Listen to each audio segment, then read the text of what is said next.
मैं हनुमान सिंह जेतावत, सह आचार्य कृषि अर्थशास्त्र, BSc ऑनर्स पार्ट सेकंड में चलने वाले विषय कृषि वित्त व सहकारिता के अंतर्गत सहकारिता के सिद्धांतों के बारे में बात करना चाहता हूँ। पिछली क्लास में जैसा मैंने आपको बताया कि सहकारी सिद्धांतों का अर्थ क्या होता है, अलग अलग विद्वानों ने जो सहकारिता सिद्धांत की परिभाषा दी उसकी मैंने बात की थी। आज मैं उससे आगे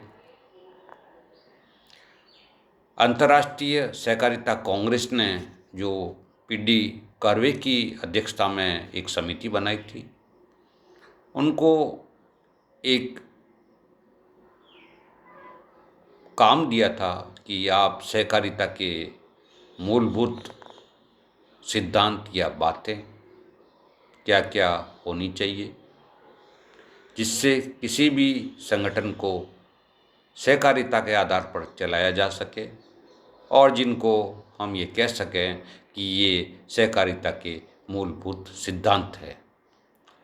तो जिस उद्देश्य के लिए कर्वे साहब की अध्यक्षता में जो समिति बनाई गई, उन्होंने सहकारिता के सिद्धांत के रूप में जो बातें बताई, इन बातों को, इन बिंदुओं को हम सहकारिता के मूलभूत सिद्धांतों के नाम से जानते हैं। देखिए, सबसे पहला सिद्धांत सहकारी संगठन के लिए उन्होंने बताया वह यह था कि स्वैच्छिक और खुली सदस्यता का सिद्धांत। जैसा नाम है, सदस्यता स्वैच्छिक होनी चाहिए, कोई जोर जबरदस्ती के ऊपर आधारित नहीं हो सकती और किसी भी सदस्य के लिए रोक टोक की व्यवस्था नहीं होनी चाहिए। जो भी स्वतंत्र है, तो व्यक्ति संगठन में भाग लेना चाहे या संगठन का हिस्सा बनना चाहे वह बन सके। देखिए, सहकारी संस्थाएं स्वैच्छिक संगठन हैं और ये सभी लोगों के लिए खुली होती है।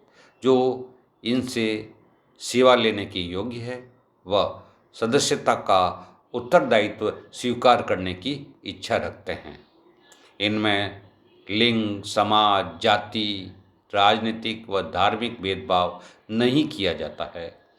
यदि ये कोई योग्यता निर्धारित करती है तो इसमें किसी भी प्रकार की आपत्ति नहीं की जा सकती है। इस प्रकार कुछ अवरोध सदस्यता से हटने पर भी लगाई जा सकती है। देखिए, जो संगठन इस सिद्धांत के आधार पर बना होना चाहिए, इसमें व्यक्ति का भाग लेना स्वैच्छिक होगा। इनमें किसी भी आधार पर भेदभाव नहीं किया जाएगा, चाहे लिंग हो, चाहे धर्म हो, चाहे जाति हो, राजनीतिक हो या अन्य कोई भी कारण से। लेकिन केवल सदस्य नहीं बनना, उत्तरदायित्व भी सहकारिता का इनको निभाना है। इसी उत्तरदायित्व के आधार पर सदस्य बनने में कुछ जो संगठन है, कुछ किसी प्रकार की विशेष प्रकार की पाबंदी जो समूह के हित में हो वह लगा सकते हैं। इसमें किसी प्रकार का रोक टोक या मना नहीं किया कर सकते हैं। दूसरा जो सिद्धांत सहकारिता का वह है लोकतांत्रिक सदस्य नियंत्रण सिद्धांत, principle of democratic member control. देखिए, सहकारी समितियां लोकतांत्रिक संगठन है जिन पर नियंत्रण उनके सदस्यों का होता है, जो सक्रिय रूप से संगठन की नीतियों को बनाने में व निर्णय लेने में भाग लेते हैं। पुरुष व महिला सदस्य निर्वाचित प्रतिनिधियों के रूप में सेवा देते हुए उनकी सदस्यता के प्रति जवाबदेह होते हैं। प्राथमिक सहकारी समिति के सदस्यों को वोट देने का समान अधिकार होता है। एक सदस्य एक वोट के रूप में सहकारी संगठनों का अन्य स्तरों पर भी गठन होता है। व्यक्तिगत रूप से सदस्यों के मध्य समृद्धि व हैसियत के आधार पर कोई अंतर नहीं किया जा सकता है। अब यह पूर्ण रूप से जान लिया गया है कि सहकारी समिति में सर्वोच्च अधिकार सदस्यों की जनरल बॉडी या साधारण सभा के पास होता है। तो सहकारी संगठन का गठन का आधार लोकतांत्रिक होता है। इसमें किसी भी प्रकार का विशेष प्रभार व्यक्तियों को नहीं दिया जाता है। एक व्यक्ति एक वोट का आधार होता है। निर्णय भी सामूहिक रूप से लिए जाते हैं, बहुमत के आधार पर लिए जाते हैं, समिति से जुड़े हुए। तीसरा महत्वपूर्ण सिद्धांत है सदस्य की आर्थिक भागीदारी का सिद्धांत, principle of member economic participation. सभी सदस्य समान रूप से योगदान करते हैं। वह इस पूंजी पर लोकतांत्रिक ढंग से ही नियंत्रण करते हैं। सहकारी समिति की पूंजी का कम से कम एक भाग सामूहिक संपत्ति के रूप में होता है। सदस्यता के रूप में ली गई पूंजी यदि कोई है तो सदस्यों को आमतौर पर सीमित मुआवजा दिया जाता है। दायित्व सीमित होता है।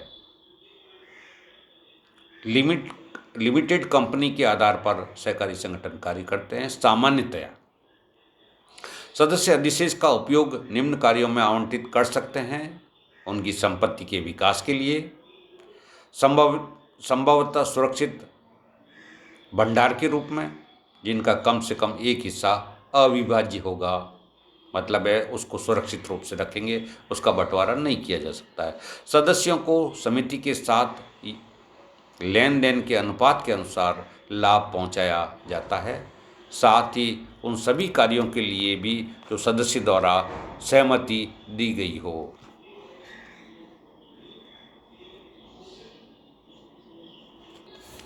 चौथा सिद्धांत स्वायत्तता और स्वतंत्रता का सिद्धांत है, principle of autonomy and independence.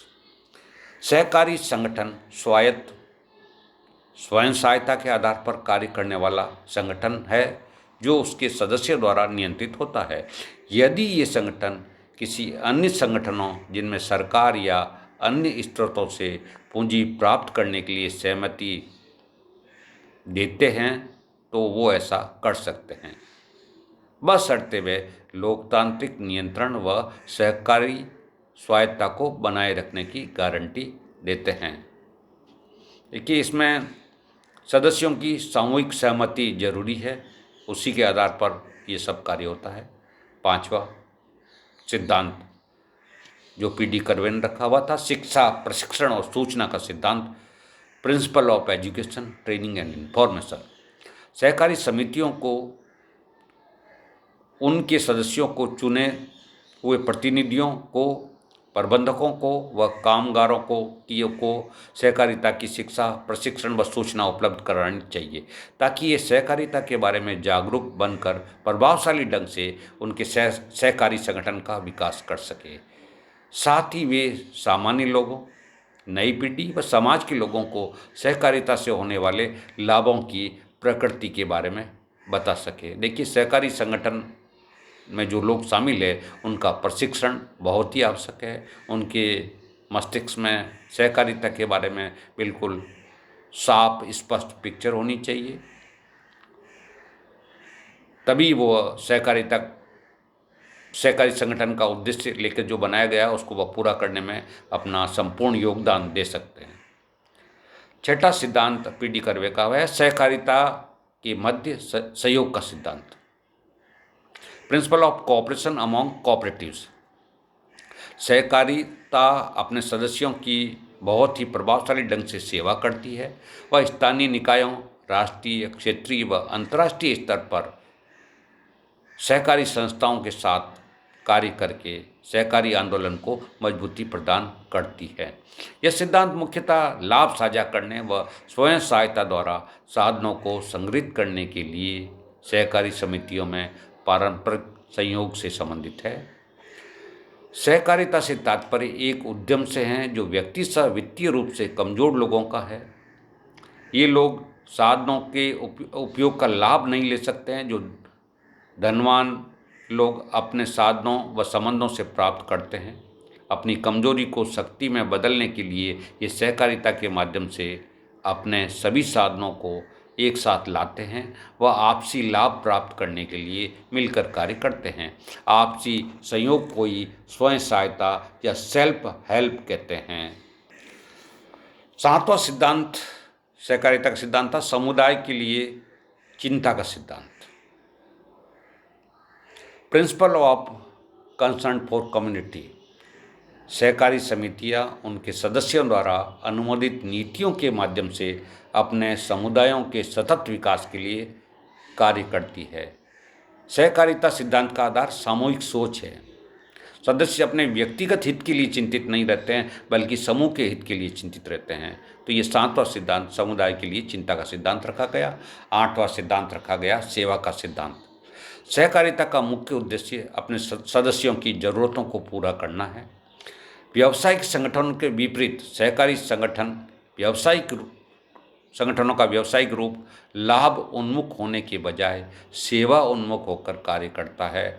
यही सेवा की भावना सदस्यों के मध्य वफादारी को बढ़ावा देती है। नौवां सिद्धांत है लाभ और अधिशेष वितरण का सिद्धांत।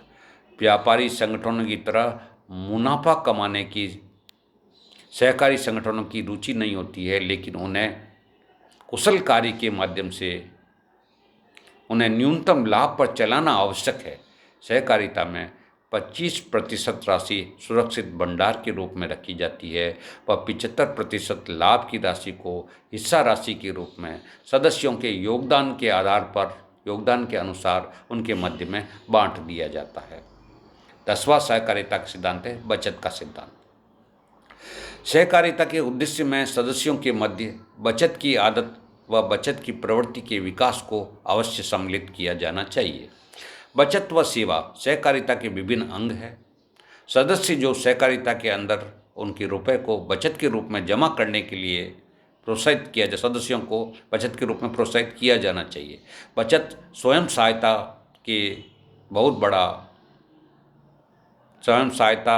के लिए बहुत बड़ा आधार होता है, लेकिन पहले साख आनी चाहिए।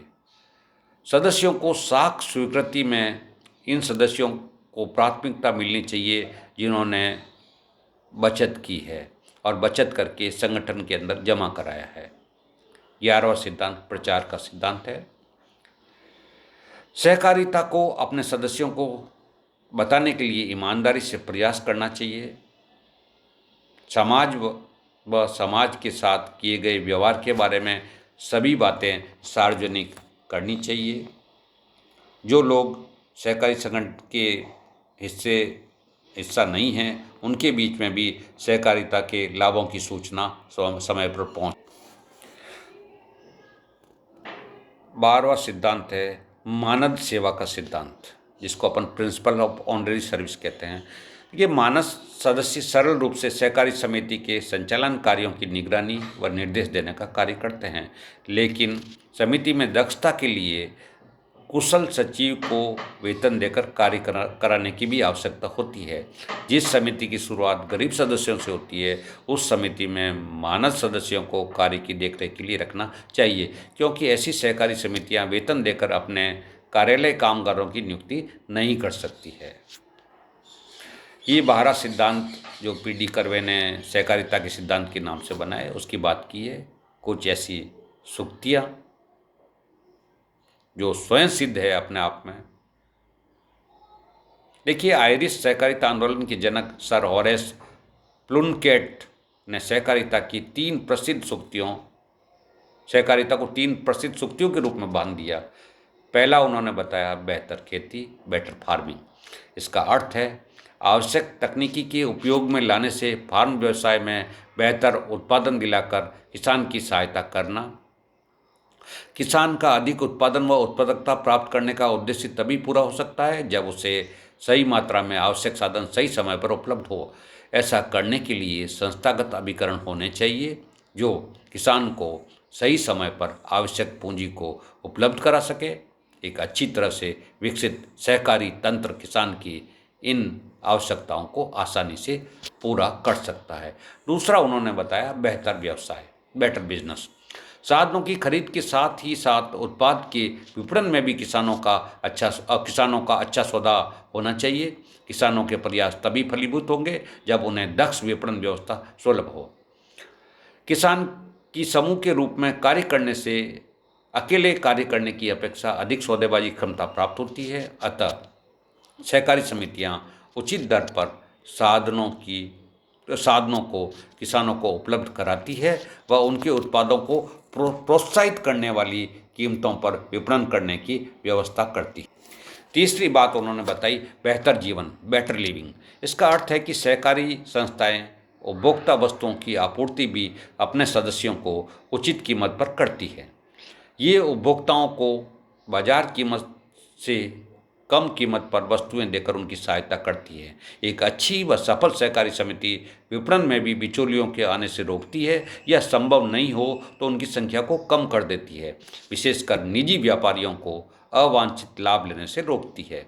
अतः सहकारी संस्थाएं एक तरफ उत्पादकों को प्रोत्साहित करने वाली कीमतें दिलाती है व दूसरी तरफ उनको उनके दैनिक जीवन में आवश्यक वस्तुओं को उचित कीमत पर उपलब्ध कराती है, जिससे उनके जीवन स्तर में सुधार होता है।